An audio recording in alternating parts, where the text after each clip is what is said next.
अच्छा sir, last class में हमने ये देख लिया था कि अगर मुझे कोई अनयूजुअल ट्रांजैक्शन मिलती है outside the normal course of business तो मुझे क्या करना है। सही है जी। अब बात कर लेते हैं कि भाई अगर मुझे कोई अनडिस्क्लोज रिलेटेड पार्टी का पता लग जाए, दोनों में फ़र्क क्या है। सर देखें, पहले आपको एक unusual transaction outside the normal course of business पता लगी थी तो आपने ये देखा था उसका बिजनेस रैशनल क्या है, just for the sake of understanding क्या आरपी की इन्वॉल्वमेंट है या नहीं है। क्योंकि बिजनेस रैशनल अगर सही है ना तो फिर उसकी अकाउंटिंग भी अकॉर्डिंगली होनी चाहिए। ये चीज़ हमने सीखी थी।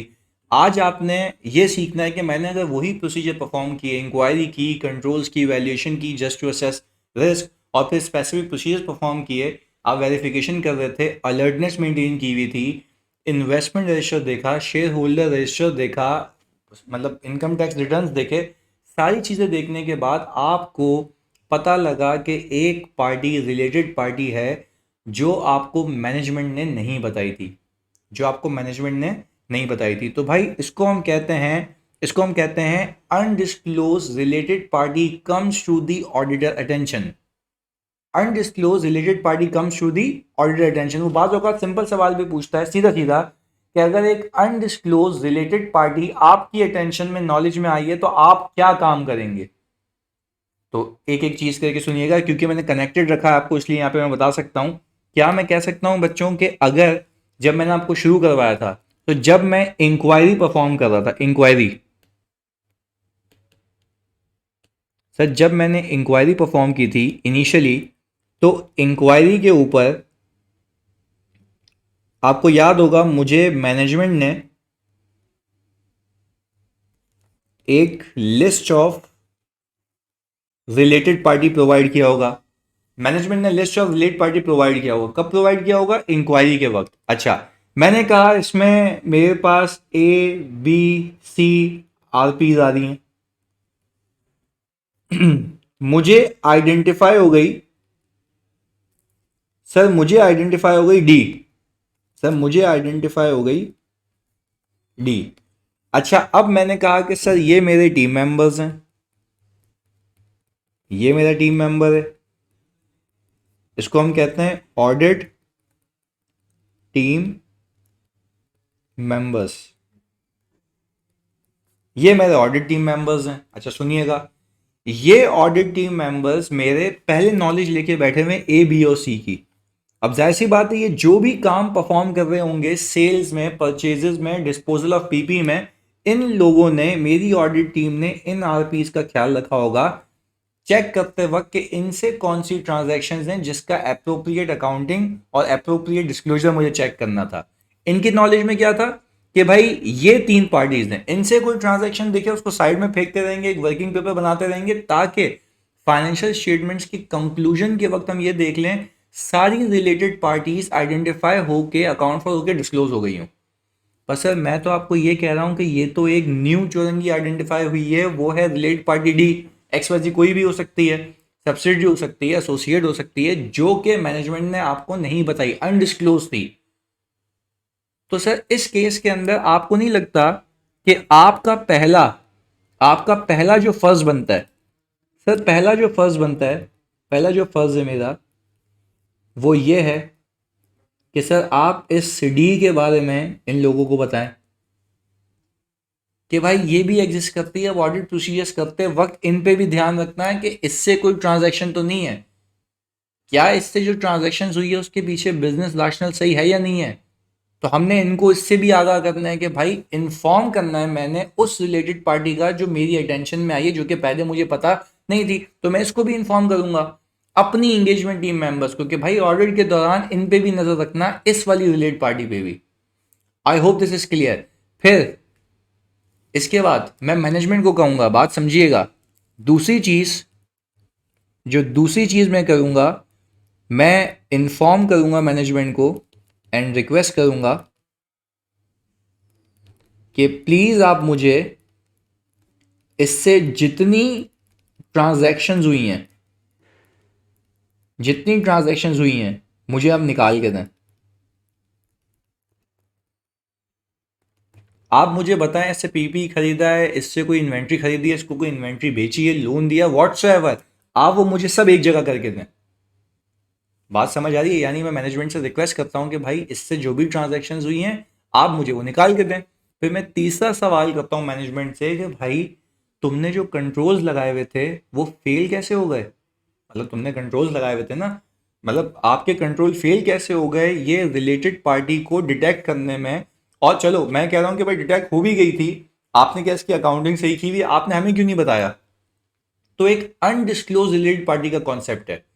फिर मैनेजमेंट कह सकती है नहीं नहीं भाई हमारे पास थी, हम आपको बताना भूल गए थे, एक अनइंटेंशनल ऑनेस्ट मिस्टेक है, एक अनइंटेंशनल ऑनेस्ट मिस्टेक है। तो फिर वो तीसरी चीज चौथी चीज ये कहता है कि भाई आप जरा ये भी फोकस करें, आप ये भी असेस करें कि मैनेजमेंट ने इंटेंशनली तो नहीं छुपाई थी। अगर मैनेजमेंट ने इंटेंशनली छुपाई थी ना तो फिर आपने, प्लीज सुनिएगा, आपने प्रोफेशनल स्केप्टिसिज्म को, शकी निगाहों को इंक्रीज कर देना है। आपने प्रोफेशनल स्केप्टिसिज्म को हाई कर लेना है, यानी आपने ये देखना है कि भाई इसकी ऑडिट पे इम्प्लीकेशंस क्या हैं। जो रिस्पॉन्सेज मैनेजमेंट ने पूरे ऑडिट के दौरान आपके सवालात के दिए होंगे उस पर भी तो डाउट्स क्रिएट नहीं होते। तो ओवरऑल बताऊं, सबसे पहले क्या करना है, अपनी इंगेजमेंट टीम मेंबर को रिलेटेड पार्टी के बारे में बताना है, पहली चीज। दूसरी चीज, मैनेजमेंट को बोलेंगे इससे जो भी ट्रांजैक्शन से जहां जहां हुई है सब मुझे बताओ। तीसरी चीज मैं पूछूंगा भाई आपके कंट्रोल्स में क्या लैकिंग थी जो ये मिस हो गई। तो अगर ये मिस अनइंटेंशनल था, सही जी, पता भी लगता है कि हाँ यार इस वजह से ये यहाँ मसला हो गया था इसलिए उससे मिस हो गई, खैर कोई मसले वाली बात नहीं है। पर आपने ये देखना है कि अगर ये इंटेंशनल मिस रिप्रेजेंटेशन थी, उन्होंने आपको जानबूझ के नहीं बताया था, तो आपने फिर इवेल्युएट करना है कि भाई क्या जो प्रीवियस रिस्पॉन्सेज मैनेजमेंट की तरफ से बकाया चीज़ों के लिए मिले हैं apart from related party as well, तो उसकी ऑडिट इंप्लीकेशंस क्या है, कि आपको वापस उसको रिकंसिडर करने की नीड है या नहीं है। फिर कहता है ये कि आप बीइंग एन ऑडिटर इस पे स्पेसिफिक ऑडिट प्रोसीजर्स परफॉर्म करें। क्या करेंगे सर? हम कंप्यूटर असिस्टेड ऑडिट टेक्निक्स लगा सकते हैं। मैं करूँगा ये कि जहाँ जहाँ जो भी जिस भी हेड का ऑडिट हो रहा है, सेल्स, परचेज, एसेट्स की परचेज, सही है जी, जो भी है, डिस्पोजल ऑफ एसेट्स, हर जगह जहाँ पे एक्सपेंसेस इनकर हुए हैं हर जगह मैं कोशिश करूँगा कि मैं फिल्टर आउट करूँ कि कोई इस आरपी से ट्रांजेक्शन सुनी है, वो मेरे स्पेसिफिक प्रोसीजर्स होंगे। और फिर वो बोलेगा वही प्रोसीजर्स जो तुमने ऊपर परफॉर्म किए थे वापस से रिकंसिडर करो परफॉर्म करने के, जस्ट टू मेक श्योर कि कोई और अनडिस्क्लोज रिलेटेड पार्टी तो नहीं है। अगर बच्चों कोई और अनडिस्क्लोज रिलेटेड पार्टी हुई तो ये भी एक रिस्क क्रिएट करता है कि भाई एक तो वापस से कोई ना रह जाए, और उसका फिर आइडेंटिफाई नहीं हुई तो हो सकता है अकाउंट फॉर सही नहीं हुई, अकाउंट फॉर सही नहीं हुई होगी तो हो सकता है अप्रोप्रिएटली डिस्क्लोज ना हुई हो। आइन जी सर देखते हैं ये क्या कहता है इसके बारे में। उसने कहा कि if undisclosed related party comes to the auditor attention, तो करना क्या है, ऑडिटर सबसे पहले सर प्रॉम्प्टली कम्युनिकेट करेगा relevant information to other members of the engagement team. Sir क्या ये याद करना है भाई, हिफ्स कर लेना है? याद तो दूर की बात है, हिफ्स कर लेना, ये एज इट इज रिप्रोड्यूस करने होते हैं, और ये इंडिविजुअलिटी में भी सवाल आ सकता है अलग से, या किसी रिस्क के साथ भी आ सकता है। तो फिर वो आपसे अप्रोप्रिएट रिस्पॉन्स पूछेगा तो आपने ये स्पेसिफिकली बताना होगा। देखें याद रखिएगा, there is a difference between identification of a transaction that is outside the normal course of business and identification of undisclosed related party. दोनों में लिखने का तरीका अलग है, वो ऊपर वाली बातें ये अलग बातें। सही है जी, आगे बोल रहा है कि जब applicable financial reporting framework RP की रिक्वायरमेंट्स के बारे में बात करता है, तो आपको तो मैंने सिखाया है ना, फिर आपका फर्ज बनता है कि आप प्रोसीजर परफॉर्म करें, sufficient appropriate audit evidence obtain करें in order to make sure कि भाई related party relationships and transaction identify हो गए हों, अप्रोप्रिएटली अकाउंट फॉर हो गए हों, डिस्क्लोज हो गए हों। तो उस केस में आपने क्या करना है, मैनेजमेंट को रिक्वेस्ट करना है कि जितनी भी ट्रांजैक्शन न्यूली आइडेंटिफाइड आरपी से हुई है मुझे बताएं।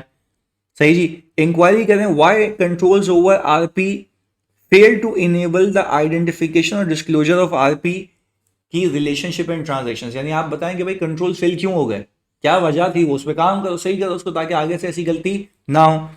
Perform appropriate substantive audit procedures relating to such newly identified related parties. मैंने आपको कहा कि भाई आप उसके ऊपर खुद भी काम करेंगे, उसको जगह जगह से निकालेंगे, जो जो ट्रांजैक्शन हुई हैं उसके कॉन्ट्रैक्ट्स को इंस्पेक्ट करेंगे, उसके एग्रीमेंट्स को इंस्पेक्ट करेंगे, उसकी इन्वॉइसिंग चेक करेंगे कि क्या वो आर्म्स लेंथ पे है या नहीं है, या तो क्या उसकी जो सब्सटेंस है अकॉर्डिंगली उसके तहत अकाउंटिंग हुई है या नहीं हुई है। बात क्लियर है? आगे फिर बोलता है reconsider the risk that other related parties or significant related party transaction may exist that management has not previously identified or disclosed और देखो आइडेंटिफाइड और डिस्क्लोज, यानी मैनेजमेंट से खुद भी मिस हो गई हो या हो मिल भी गई हो तो हमें डिस्क्लोज ना की हो। And perform additional audit procedures as necessary, यानी additional audit procedures as necessary आपने परफॉर्म करने हैं जस्ट टू मेक श्योर कि बकाया आरपी जो मुझे नहीं बताई गई वो भी पता लग गई हो। अच्छा भाई, फिर बोलता है अगर नॉन डिस्क्लोजर मैनेजमेंट की तरफ से इंटेंशनल लगता है तो उस केस के अंदर इवेल्युएट करें इम्प्लीकेशंस फॉर ऑडिट। तो यही वाली बात बताई थी ना कि अगर आपको लगता है कि उसने जानबूझ के ये बात छुपाई थी तो फिर ये रिस्क क्रिएट करता है आपके प्रीवियस रिस्पॉन्सेज पे, जो कि किसकी तरफ से आए थे, सर मैनेजमेंट की तरफ से आए थे। I hope this is clear. इस कॉन्सेप्ट की हद तक रखते हैं। अगली क्लास में एक और कॉन्सेप्ट देता हूँ, 2 कॉन्सेप्ट रहेंगे टेक्निकली, उसके बाद हम 5 पेपर्स करेंगे। जज़ाकल्लाह।